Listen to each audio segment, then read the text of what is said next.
En el título segundo del libro segundo del Código Penal argentino encontramos dos delitos que afectan a uno de los bienes jurídicos más difíciles de definir, sobre todo por su carácter inmaterial. Los dos tipos penales que vamos a encontrar en este título segundo son las injurias, tipificadas en el artículo 110 del Código Penal, y las calumnias, tipificadas en el artículo 109. Previamente debemos hacer una referencia al bien jurídico honor, que es en definitiva el interés que se protege o que se lesiona en estos delitos. El honor como tal aparece definido como la suma de cualidades o atributos valiosos para una comunidad que se pueden atribuir los individuos a sí mismos, o la buena opinión o la buena fama que tienen los terceros de uno mismo, de forma tal que el honor tiene un aspecto objetivo por una parte y un aspecto subjetivo por la otra. El honor objetivo está compuesto por lo que se denomina la reputación o la buena fama de una persona, es decir, lo que piensan los demás de nosotros, aquellos atributos que nos atribuyen los demás, aquellas cualidades que los demás piensan que tenemos, aun cuando en la realidad ello no sea así, aun cuando en la realidad no tengamos esos atributos o esas cualidades o esas facultades que los demás nos atribuyen.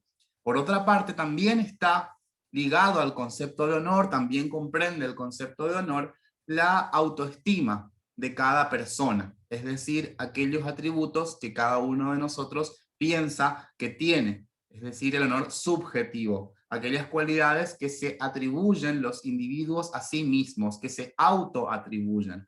El honor aparece protegido o afectado por estas figuras tanto en su aspecto objetivo como en su aspecto subjetivo. Ambos aspectos del honor aparecen aquí regulados.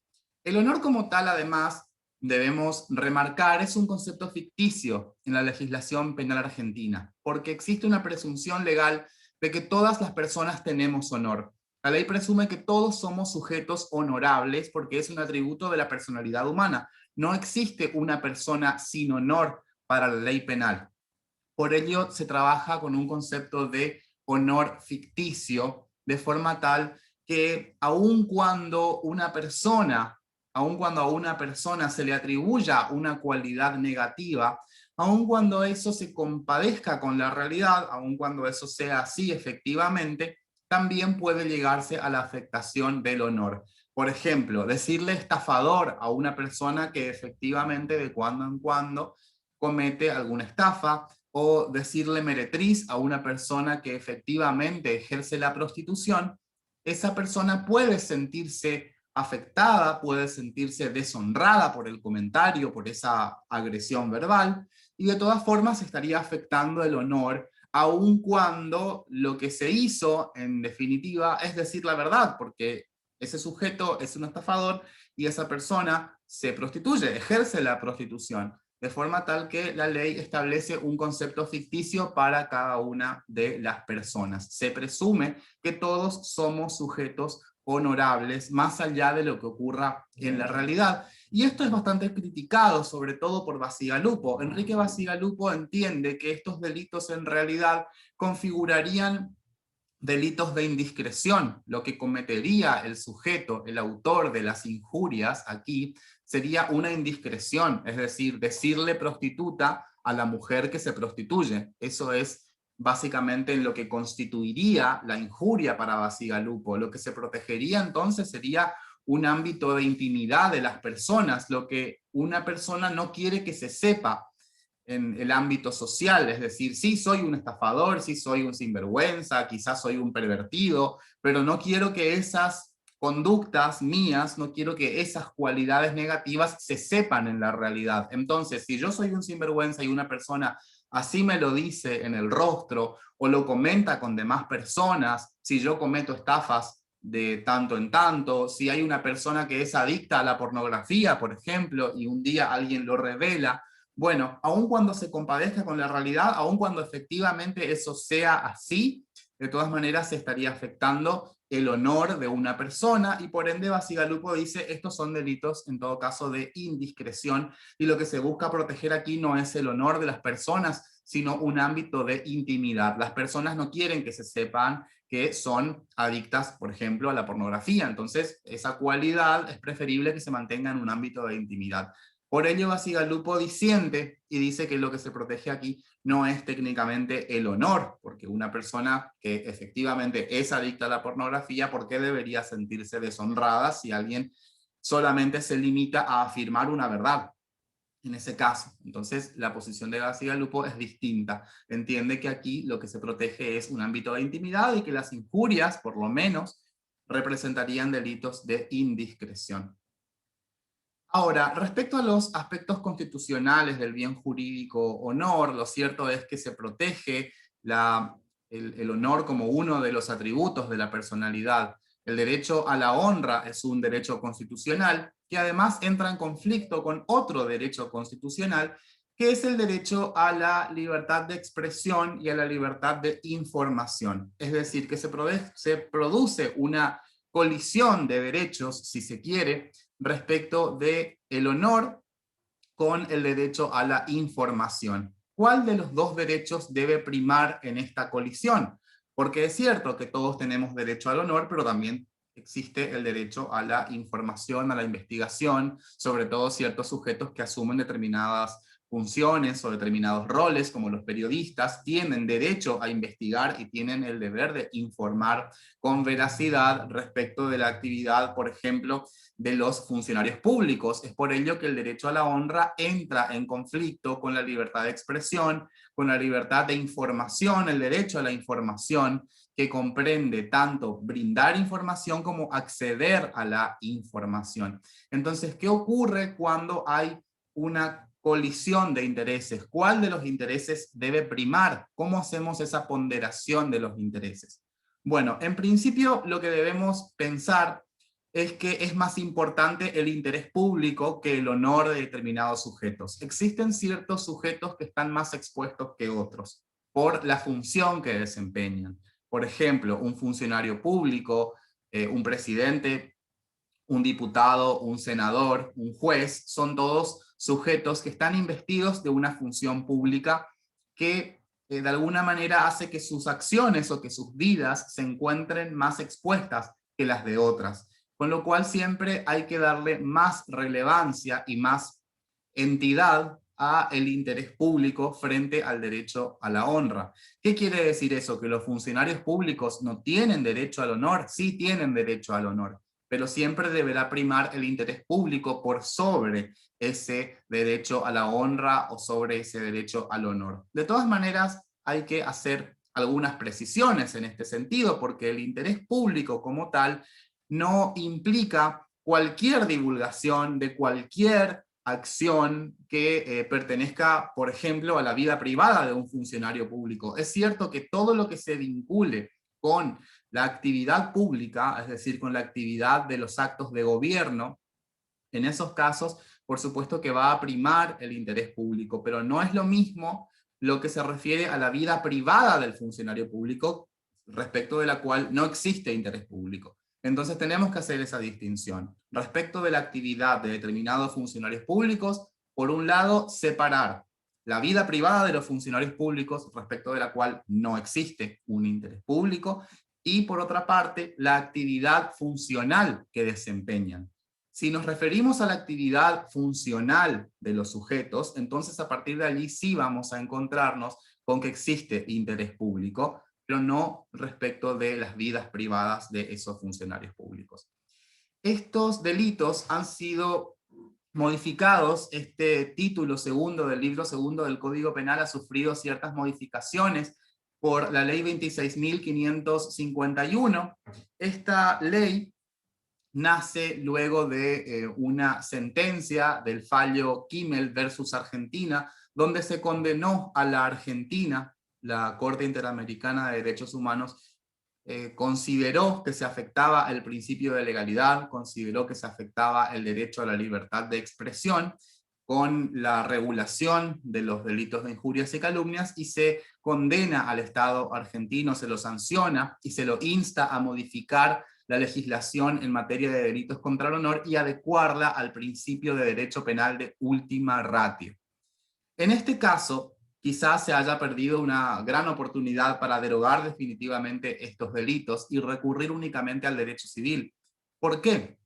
Porque lo cierto es que las injurias y las calumnias son delitos que están muy alejados del núcleo del derecho penal. El núcleo del derecho penal lo componen aquellas figuras delictivas que afectan a bienes jurídicos que son de mucha validez o que son verdaderamente muy importantes para el individuo, como pueden ser la vida, la integridad física, la integridad sexual, la libertad. Esos son los bienes jurídicos más importantes o más valiosos para el individuo. Es por eso que los bienes jurídicos más valiosos son esos que acabo de nombrar, y por supuesto las figuras penales más graves son el homicidio, las lesiones, el abuso sexual, quizás el robo también, porque afecta a la propiedad, la estafa, que afecta también a la propiedad. Esos son delitos que efectivamente se encuentran dentro del núcleo del derecho penal.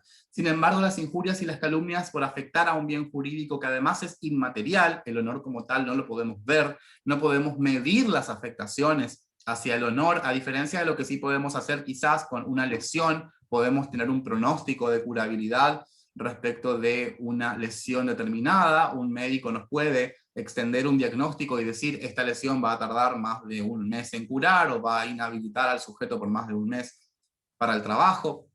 Pero ello no ocurre con el honor. Es muy difícil de mensurar sus afectaciones, es muy difícil definirlo, como ya lo habíamos visto anteriormente. Bacigalupo critica, por ejemplo, que sea el honor efectivamente lo afectado en estos casos.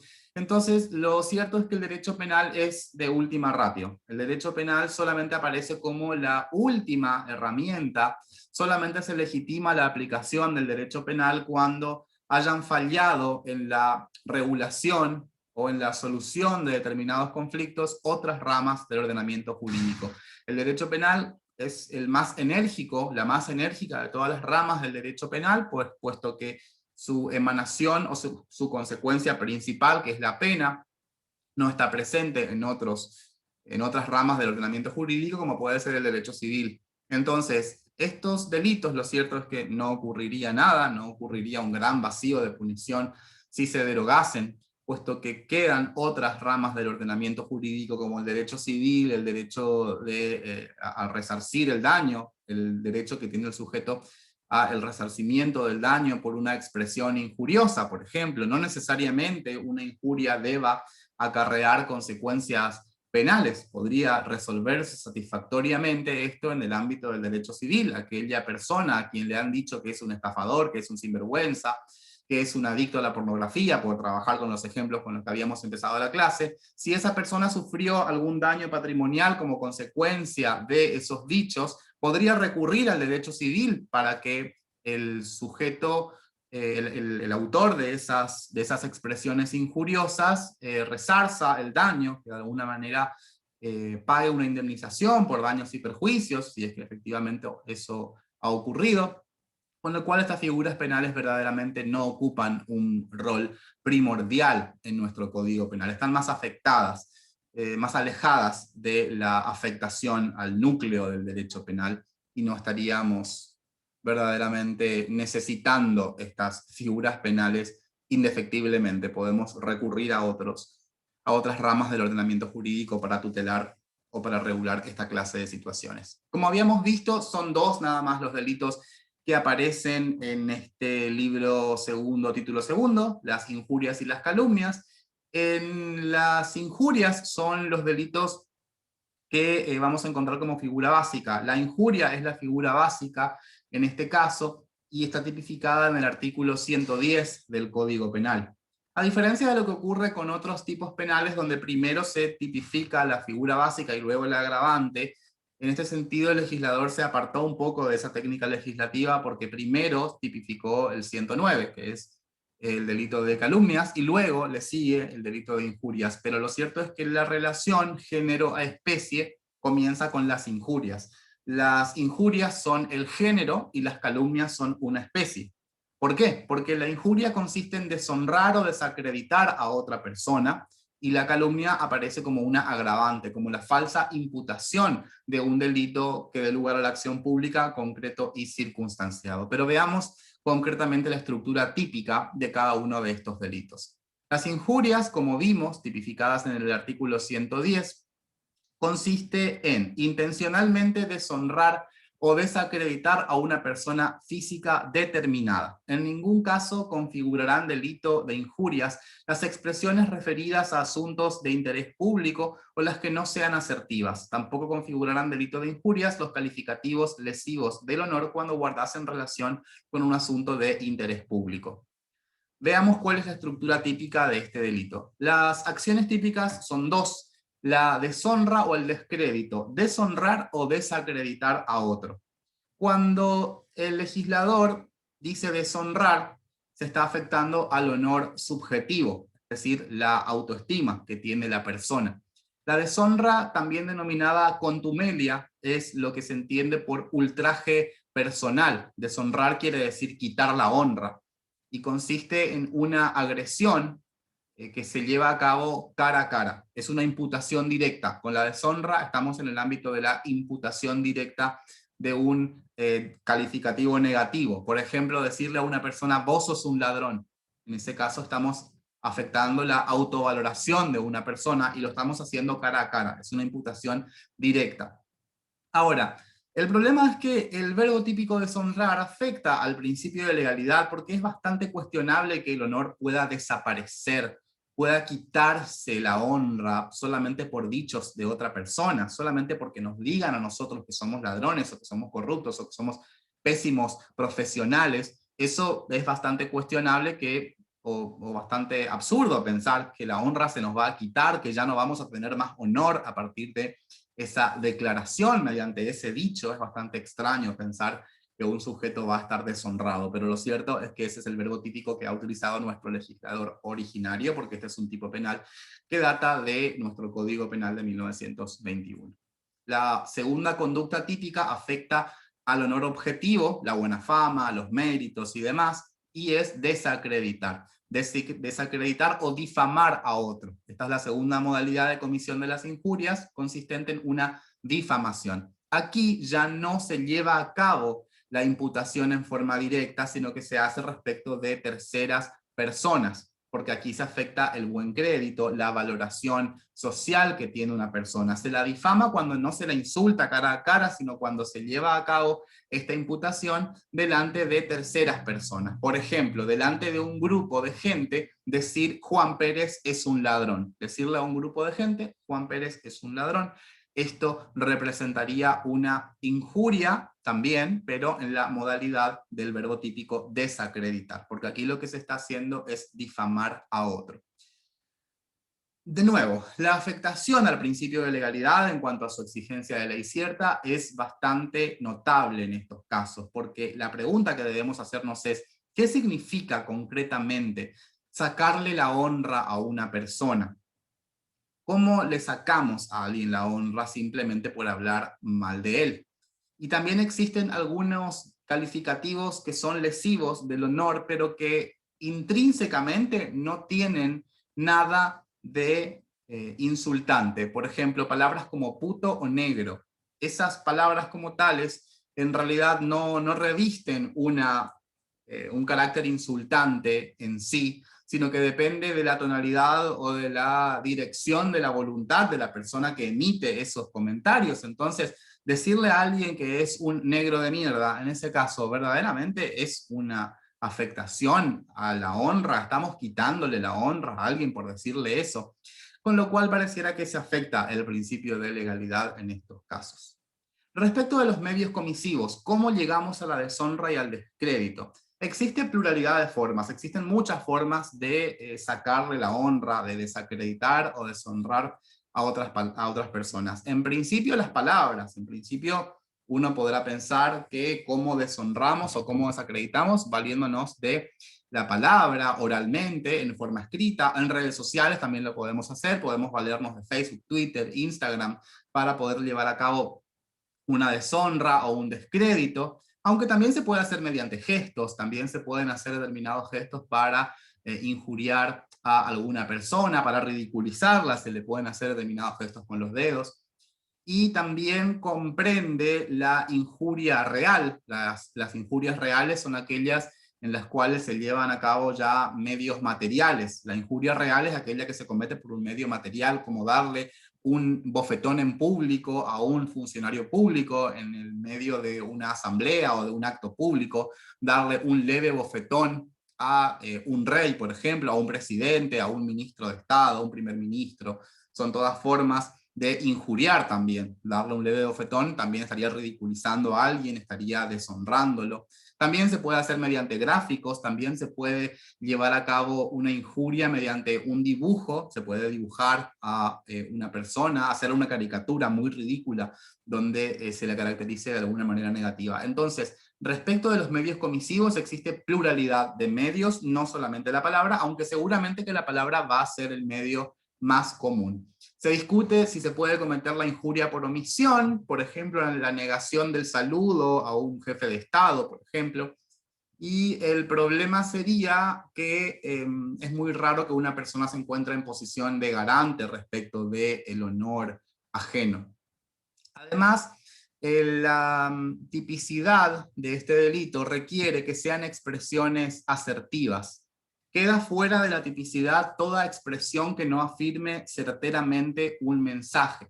Entonces, una afirmación que deje un margen de duda, que deje lugar a dudas respecto de lo dicho, o una afirmación formulada en potencial o en condicional, es decir, Juan Pérez habría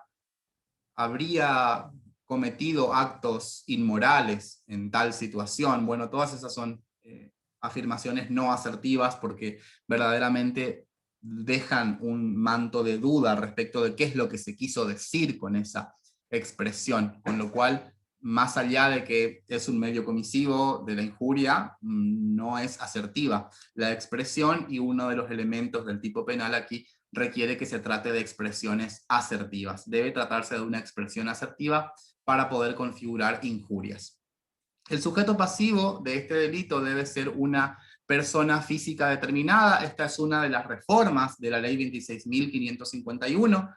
Originariamente no se refería el código a persona física determinada, simplemente se refería a otro, y eso daba lugar a determinados debates. Hoy en día ese debate se ha terminado, y sabemos que para injuriar a otro el sujeto pasivo debe tratarse de una persona física determinada. No se aceptan las injurias encubiertas, debe quedar claro a quién va dirigida la injuria, debe ser lo suficientemente claro el mensaje, y eso también integra la asertividad. La asertividad implica que sea una afirmación que no deje lugar a dudas de qué es lo que se quiso decir, y tampoco puede haber un margen de duda respecto de la persona a quien va dirigida.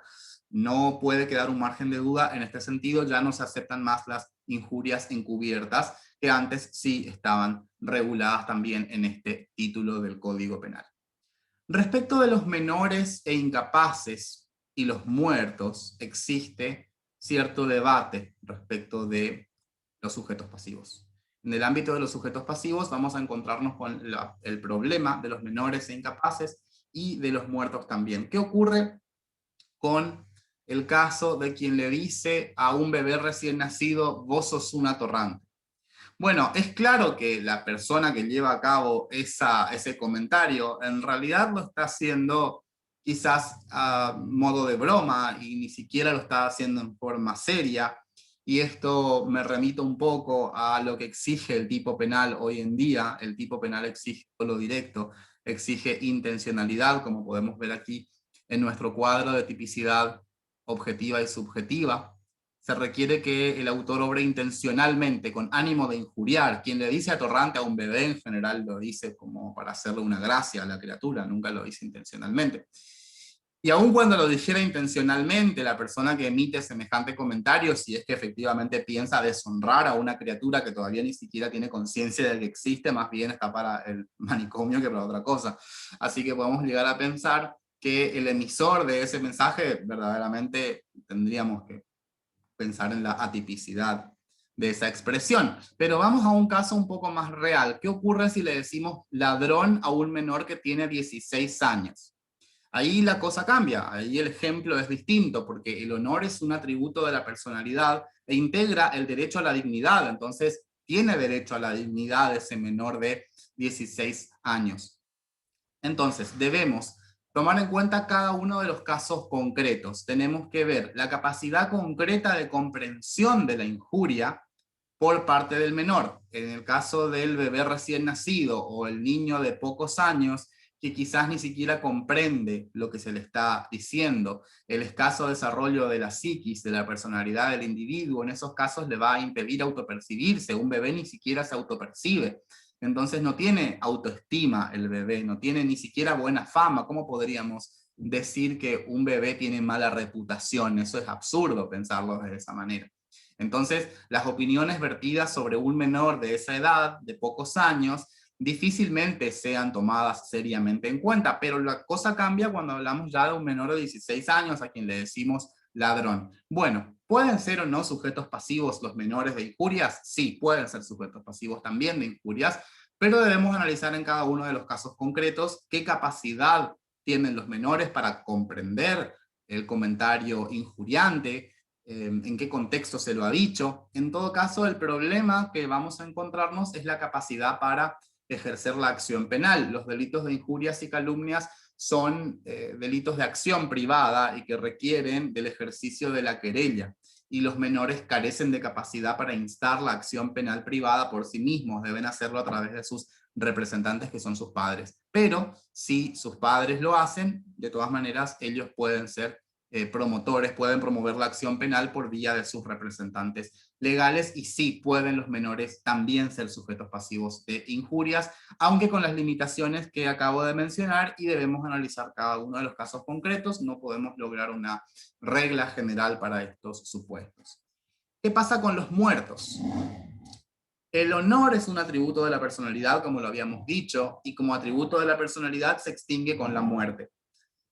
Entonces, ya pronunciar una injuria respecto de un sujeto que está muerto, decir que una persona fallecida era un estafador, era un sinvergüenza, era adicto a la pornografía, para seguir con todos nuestros ejemplos originales, si el sujeto ya está muerto, en realidad el honor se extinguió con él, se extinguió con su vida. Pero ¿qué ocurre si la injuria se pronunció en vida?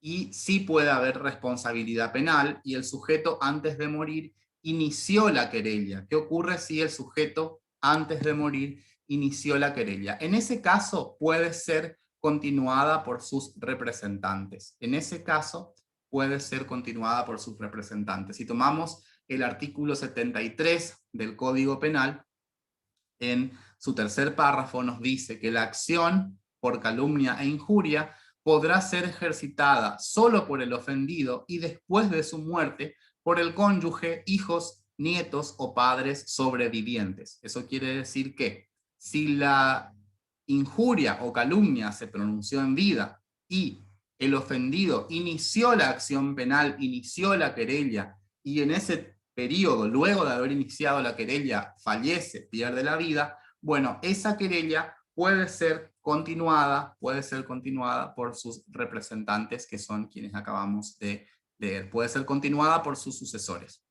Además, debemos tener cuidado con ciertos comentarios que en principio puedan vincularse con una afectación al honor de otras personas. Veamos un ejemplo. Supongamos que una mujer falleció.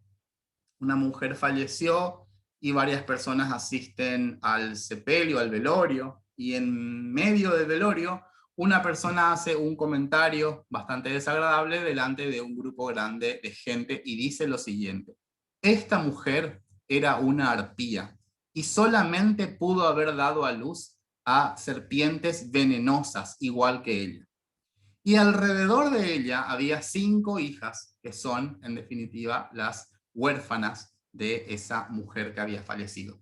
Ese comentario que acaba de hacer ese hombre en ese contexto, si bien es cierto que en principio estaba dirigido hacia la persona fallecida, porque se refería a esa persona como una arpía, el resto del comentario, diciendo que solamente pudo haber traído al mundo a serpientes venenosas, está lesionando el honor de personas que sí están vivas. Entonces, el sujeto pasivo de esas injurias no es esa mujer fallecida, sino que son sus hijas que están vivas. Entonces, debemos tener también presente que cada caso es diferente y debemos analizar si la expresión injuriante no afectó a personas que siguen con vida.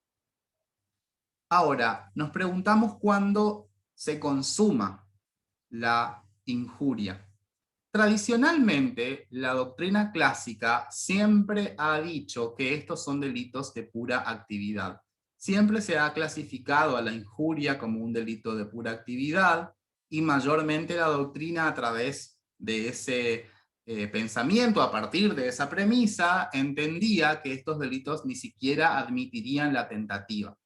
Bastaría con que las expresiones injuriantes lleguen a conocimiento del sujeto pasivo o los terceros en caso de la difamación. Por ejemplo, si hablamos del verbo típico deshonrar, alcanzaría con decirle al sujeto vos sos un ladrón, con eso alcanza para que se consume la injuria, o en el caso de la difamación, decir Juan Pérez es un ladrón delante de terceras personas, y ya basta con pronunciar esas expresiones injuriantes para que se consume la injuria. Delito de pura actividad para la doctrina tradicional. Ahora, lo cierto es que si analizamos con mayor profundidad, deshonrar, desacreditar, pareciera que están describiendo un resultado. Parece que se exige que efectivamente se desacredite a otro o se deshonre a otra persona. ¿Qué ocurriría, por ejemplo, si atacamos a una persona con autoestima muy alta? ¿Qué ocurriría si le decimos ridículo, tonto, bobo a una persona que tiene una autoestima que está por las nubes, una autoestima muy alta, y ese sujeto no se siente afectado de ninguna manera por el comentario supuestamente injuriante? Ya está consumado el delito para la doctrina tradicional. Los autores que entienden que es un delito de pura actividad dirían, bueno, ya se consumó la injuria.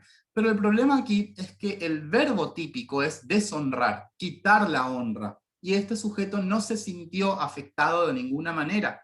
Se le ha dicho una expresión injuriante, pero no le importa, no le interesa. Lo mismo respecto del descrédito. Pensemos que una persona dice o expresa delante de otras que un sujeto es un sinvergüenza, que vive llevando a cabo prácticas inmorales o que vive estafando a todas las personas, que vive dando malos consejos, que habla mal de todo el mundo, por ejemplo. Ese es un ejemplo más clásico, decir Juan Pérez habla mal de todo el mundo. Bueno, si esas otras personas no creen en lo que acaba de ser manifestado, efectivamente se ha desacreditado a Juan Pérez, pareciera ser que no, porque nadie le ha creído. Entonces, parece que los delitos de injurias y de calumnias son delitos de resultado. Pareciera que la injuria es un delito de resultado que va a requerir que efectivamente se deshonre o se desacredite a otra persona. Pareciera ser que eso es lo que se está describiendo con el tipo penal. No es mera actividad lo que se está penando en este caso. Además, es errado pensar que un delito no admite tentativa simplemente por ser de pura actividad. Aunque fuese de pura actividad, podríamos estar ante una tentativa inidónea de injuria. Por ejemplo, insultar a otro en un idioma que esa otra persona desconoce, insultarla en alemán, insultarla en francés. Bueno, en ese caso estaremos ante una tentativa inidónea de injurias. ¿Por qué inidónea? Porque ese sujeto no comprende, desconoce el idioma, no puede saber que se lo está deshonrando a pesar de que hay intención. El autor se representa que lleva a cabo el tipo objetivo cuando en realidad no lo está haciendo, no está deshonrando, persigue la deshonra de alguien, pero ello es imposible porque el sujeto pasivo no comprende ese idioma. Además, se incorpora con la reforma de la ley 26.551 un elemento negativo, que es que no deben tratarse las injurias de asuntos de interés público. ¿Qué quiere decir eso? Que debe primar siempre el interés público. Es más relevante, como hoy lo habíamos dicho, el interés social o general, porque es importante garantizar el debate político. Es más importante garantizar el debate político antes que la honra de algunos sujetos. Tratándose de críticas a determinados funcionarios públicos a través de la prensa, se debe ser más flexible con los medios de información y debe prevalecer siempre el interés de informar, el derecho a la información por sobre el honor de aquellas personas. No implica que los funcionarios públicos no tengan honor, simplemente que va a existir mayor flexibilidad respecto del honor de esas personas, porque es más importante garantizar el debate político y es más importante el interés social. Eso es más relevante que la honra individual de una persona. De todas maneras hay que tener cuidado porque hay que definir en qué consiste el interés público. Interés público no quiere decir cualquier situación vinculada con la vida de un funcionario público. Interés público es todo aquello vinculado con los asuntos del Estado, con los asuntos de gobierno. No reviste interés público, por ejemplo, conocer los amantes de un funcionario público. No existe interés público respecto de un mandatario o un exmandatario y decir la expresidente era una mujer muy promiscua. Bueno, respecto de esa aseveración, no existe interés público y por supuesto que puede ser considerado una injuria. No existe interés público respecto de la vida privada de los funcionarios públicos. Quizás si se refiere a algún aspecto de su gobierno, entonces en ese supuesto sí ya vamos a estar ante un caso en donde existe interés público, pero no respecto de su vida privada. Hay que remarcar que este elemento es un elemento negativo del tipo penal. Entonces cualquier error sobre este elemento representará un error de tipo. Suponiendo que un periodista se represente falsamente que existe interés público respecto de lo que él está diciendo, y en realidad no existe interés público, entonces estaremos ante un error de tipo que excluye el dolo. Antes de la reforma de la ley 26.551, este elemento era entendido más bien como una causa de justificación. Antes de que integre el texto del artículo 110, antes esto no estaba en el texto del artículo 110, se entendía que el interés público era una causa de justificación, es decir, que era una injuria, era típica de injuria la conducta del periodista que deshonraba o desacreditaba a un funcionario público, aunque existe interés público, pero que estaría justificada su conducta por el ejercicio de un derecho, que sería aquí el derecho a la información.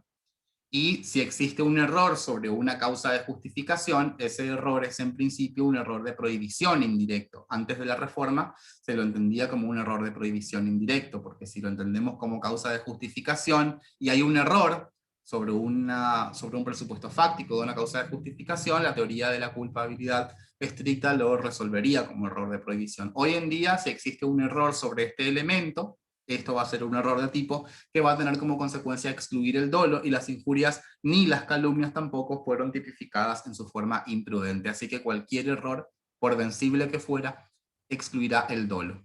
Por último, el elemento expresiones asertivas, la asertividad, ya lo habíamos visto con anterioridad, quedan fuera de la tipicidad aquellas expresiones que no afirmen certeramente un mensaje.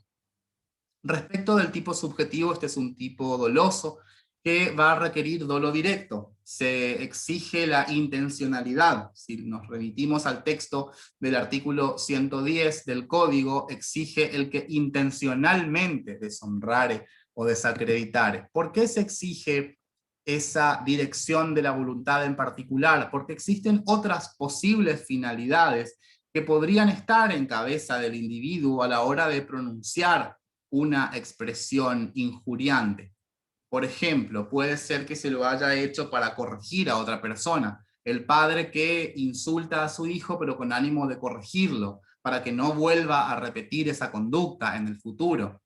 O ánimo de broma, los argentinos puntualmente, siempre lo decimos en estas clases, usamos el lenguaje de una manera muy particular, porque a veces le decimos hijo de puta a alguien exclusivamente para insultarlo, y en otras oportunidades lo decimos para denotar que es una persona que tiene mucha suerte o que le sale muy bien algo. Que hijo de puta, que bien que tocas el violín, por ejemplo, o que bien que tocas el piano. Bien, bueno, son todas expresiones que en principio pueden llegar a ser injuriosas. Uno puede pensar que la expresión hijo de puta es injuriante, pero el argentino no lo utiliza, no la utiliza a esa expresión en forma injuriante en todos los contextos. Por eso hay que analizar cada uno de los contextos y determinar que el autor haya obrado con lo que se denomina animus injuriandi, es decir, que se haya hecho con ánimo de injuria, con ánimo de injuriar. Si se hizo con ánimo de broma o con ánimo de corregir, son todas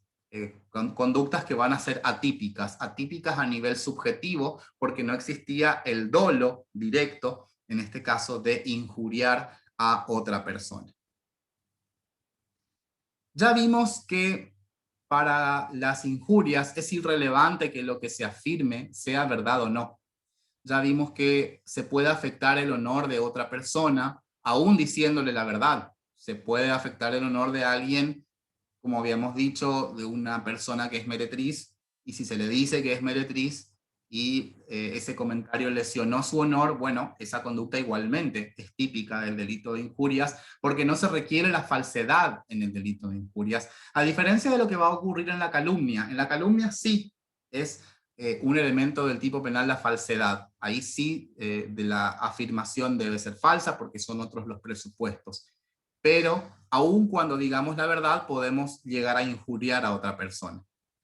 El Código Penal establece en el artículo 111 lo que se denomina la prueba de la verdad en el caso de la injuria.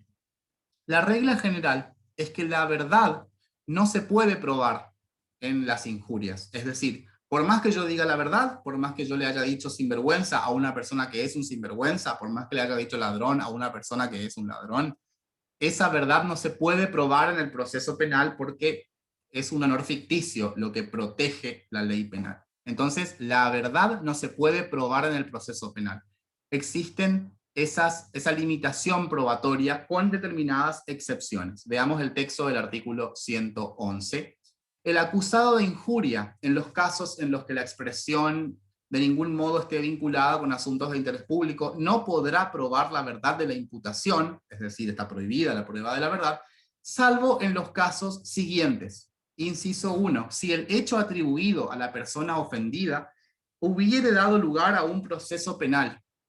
Y el segundo caso es si el querellante pidiera o si el querellante pidiera la prueba de la imputación dirigida contra él.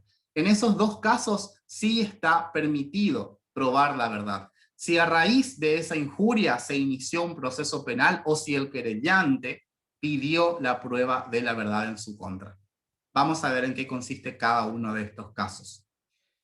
Imaginemos que yo le digo a alguien o digo que Juan Pérez es un ladrón y se lo digo a tantas personas que muchas personas comenzaron a sospechar, o digo que es un estafador, se lo digo a tantas personas que alguien lo denuncia penalmente por el delito de estafa, es decir, dio lugar a un proceso penal. En ese caso, yo puedo probar que es cierto que Juan Pérez es un estafador. En ese caso sí puedo probar. No se olviden que la regla general es que no está permitido probar la verdad. Pero si se dio lugar, si dio inicio a un proceso penal la injuria, ahí sí puedo probar y decir, mire, señor juez, aquí están las pruebas de que Juan Pérez es un estafador. La segunda excepción es si el querellante pide la prueba de la imputación en su contra. Es decir, Juan Pérez se entera que yo dije que él es un estafador y me querella a mí, me querella por el delito de injurias. ¿Sí? La querella es la forma en la cual se activa la jurisdicción en los casos de delitos de acción privada y él va a ser el querellante, el autor de esa querella. Y Juan Pérez pide la prueba de la imputación en su contra. Él dice, bueno, yo te estoy querellando por el delito de injurias, probá que yo soy un estafador. En esos dos casos, en esos dos supuestos, se permite la prueba de la verdad. Y si se probare la verdad, si yo logro probar que Juan Pérez es un estafador, en estos casos, si se probare la verdad de las imputaciones, dice el párrafo final del artículo 111, el acusado quedará exento de pena. Es decir, si yo probé que el sujeto es un estafador, no tendré la pena del artículo 110. Entonces opera, como afirma un sector importante de la doctrina penal, como una excusa absolutoria. Las limitaciones probatorias que acabamos de nombrar, es decir, la regla de que no se puede probar la falsedad, no rige en el delito de calumnias.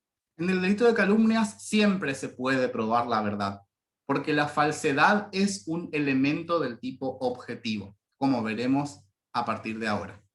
Las calumnias son las agravantes de las injurias. La calumnia como tipo penal es una injuria más grave. La acción típica es imputar falsamente un delito concreto y circunstanciado que dé lugar a la acción pública. Esa va a ser la acción típica en el delito de calumnias. El sujeto pasivo es una persona física determinada.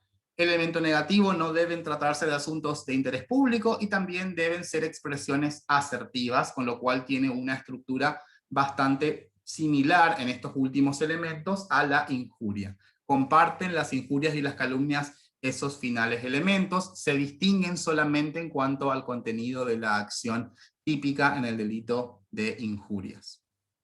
La calumnia es una injuria agravada, porque además de afectarse el honor, se somete a una persona al riesgo de ser procesada, se somete a una persona a un riesgo determinado que es ser sometida a un proceso penal por un motivo injusto. Si yo le digo a una persona que cometió un robo el día 27 de mayo a las 17 horas, robó una librería, entonces en ese caso estamos exponiendo a una persona a que se la someta a un proceso penal en su contra y además en forma injusta.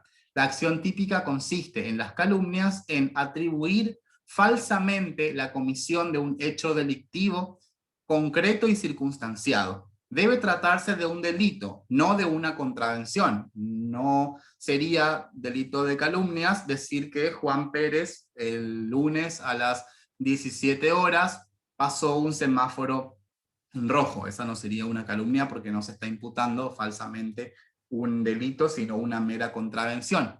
La falsedad como tal puede provenir de distintas situaciones. La falsedad puede tener lugar porque el delito no existió realmente, el delito nunca ocurrió, o porque no es obra del sujeto a quien se lo atribuye. Por ejemplo, puede ser que la acción que yo estoy atribuyendo nunca haya ocurrido. Por ejemplo, decir Juan Pérez mató la noche del 27 de mayo, mató a una persona en la intersección de la calle Junín y San Lorenzo. Bueno, nunca ocurrió, nunca tuvo lugar un homicidio esa noche. O puede ser que no haya sido Juan Pérez el autor de ese homicidio. Puede que efectivamente haya ocurrido un homicidio esa noche en esa calle, pero no haya sido Juan Pérez el autor del mismo. Entonces puede ocurrir que la falsedad provenga de que no existió el hecho o que la autoría no corresponda a quien se lo atribuye. Deben ser precisadas las circunstancias de comisión del delito, y aquí hay una diferencia con algunos supuestos de injurias. No es injuria decirle a una persona, vos cometiste un robo la noche del 27 de mayo, eso es una calumnia. Si yo le digo a una persona, vos sos un ladrón, eso es una injuria, no es una calumnia. ¿Por qué? Porque decirle ladrón a una persona no está imputando a nadie un delito concreto y circunstanciado. Simplemente se le está diciendo ladrón en forma genérica. Sería una calumnia si se le dice, vos cometiste un robo tal día, a tal horario aproximadamente, en tal lugar, y dar bastantes circunstancias que puedan identificar o precisar en tiempo y espacio la comisión de un delito determinado, aun cuando no sean todas las circunstancias de tiempo y lugar, mientras pueda precisarse con determinado margen las circunstancias de comisión del delito, es suficiente. Aquí la imputación sí debe ser falsa. La falsedad es un elemento del tipo objetivo, a diferencia de la injuria. Por ello no rige la limitación probatoria, no rige la excepción, las excepciones a la prueba de la verdad. Aquí la regla es que se puede probar la verdad de la imputación en cualquier momento. Es decir, yo puedo probar que efectivamente Juan Pérez cometió el robo que yo le estoy atribuyendo. Se discute en todos estos casos qué ocurriría si imputo una conducta justificada, qué ocurriría ahora si yo digo que Juan Pérez mató a otra persona pero lo hizo en legítima defensa. No estoy imputando un delito, porque el delito requeriría que esa conducta sea antijurídica y además culpable. Entonces, en principio, esa conducta sería atípica, pero algunos autores dicen que debemos tener cuidado porque la legítima defensa debe ser probada en un proceso penal. Entonces, uno piensa que de todas formas se lo puede exponer a ese sujeto a un proceso penal en su contra. Tampoco se comprende a los delitos de acción privada, es decir, yo tengo que imputar falsamente un delito de acción pública que sea perseguible de oficio. Eso es concretamente lo que yo tengo que imputar. La acción penal como tal se divide en acción pública perseguible de oficio y acción pública dependiente de instancia privada y finalmente acción penal privada. Solamente procede el delito de calumnias respecto de los primeros, acción penal pública perseguible de oficio. Solamente en esos casos, solamente esos son los delitos que se pueden imputar falsamente para estar en el ámbito de la calumnia. Por ejemplo, si yo digo que Juan Pérez injurió a otra persona en tal fecha, en tal lugar, esa no es una calumnia, porque no estoy imputando falsamente un delito que da lugar a la acción pública, estoy imputando un delito falsamente, pero que da lugar a la acción penal privada. A nivel subjetivo, este es un delito doloso que además va a requerir dolo directo, al igual que su figura básica. Si bien el texto del artículo 109 no dice el que intencionalmente imputar falsamente un delito, se interpreta que si la figura básica es la injuria, exige dolo directo, también la agravante tiene que exigir dolo directo. Es más bien una interpretación armónica de los tipos penales. Otras consideraciones respecto del delito imputado: tampoco puede ser calumnias imputar un delito que está prescripto, decir, por ejemplo, el sujeto Juan Pérez cometió un robo hace 25 años, en ese caso ya estaría prescripto el delito del robo, con lo cual no da lugar a la acción pública porque se ha extinguido la acción penal. Y respecto de los menores de edad, tenemos que remitirnos a la ley 22.278, porque ciertos menores de edad no tienen capacidad, o por lo menos no han sido contemplados como autores punibles. Es decir, la ley 22.278 entiende que los menores que no han cumplido 16 años no son punibles por motivos de política criminal, sea por un motivo que considera que no son capaces de ser culpables aún, o por el motivo que fuere, la ley establece esa presunción y no tienen responsabilidad penal los menores que no han cumplido 16 años todavía. Entonces, los menores de 15 años, por ejemplo, no pueden ser sujetos pasivos del delito de calumnias porque no existe el peligro de someter a un menor a un proceso penal en estos casos. Otro tema que debemos trabajar rápidamente respecto del delito de calumnias es su distinción con el delito de falsa denuncia. En el artículo 245 del Código Penal encontramos un tipo penal bastante similar, aunque tiene sus diferencias. En el artículo 245 encontramos el delito de falsa denuncia, que es un delito contra la administración de justicia, no es un delito contra el honor, no es el honor de las personas lo que se afecta en ese caso. Dice el artículo 245 que se impondrá prisión de 2 meses a 1 año o multa al que denunciare falsamente un delito ante la autoridad. Entonces, ¿cómo opera la distinción entre un caso y otro? Tradicionalmente la doctrina penal dice: en la calumnia se debe identificar concretamente al sujeto calumniado. Es decir, la calumnia es imputar falsamente a una persona física determinada un delito concreto y circunstanciado. La calumnia no operaría si es que no decimos quién es el sujeto calumniado. Si decimos, por ejemplo, la noche del 27 de mayo tuvo lugar un homicidio, un sujeto encapuchado mató a otro y luego se dio a la fuga, esa no es una calumnia porque no nos estamos refiriendo a una persona física determinada. Pero sí podría ser una falsa denuncia si llevamos a cabo esa acción ante la autoridad. Entonces, la doctrina tradicional dice que si se identifica al sujeto calumniado, es decir, si se identifica a quien se le está atribuyendo falsamente un delito, estamos ante una calumnia. Si no se identifica, estamos ante una denuncia. Es importante saber que cuando una persona formula una denuncia, no necesariamente tiene que identificar la persona a quien está denunciando. Eso no es necesario en un delito de falsa denuncia. No es necesario para formular una denuncia en general. Yo puedo denunciar el robo de un teléfono y no saber quién es el sujeto que me ha robado el teléfono. También podría ocurrir que exista una indemnidad de opinión. Recordemos que determinados sujetos, determinados funcionarios públicos, que son los miembros del Congreso, no responden penalmente por sus opiniones y discursos que emitan desempeñando su mandato de legislador. El artículo 68 de la Constitución Nacional, en estos casos la ley penal no se les va a aplicar a esos funcionarios públicos, a los diputados y senadores concretamente.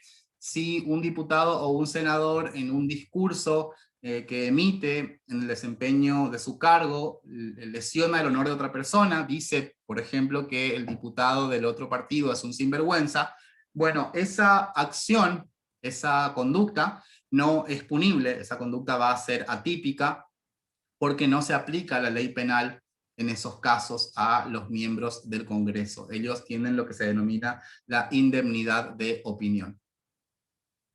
Bien, por último existen algunos artículos más en el texto de los delitos contra el honor, los artículos 113, 114, 115, 116, 117 o 117 bis.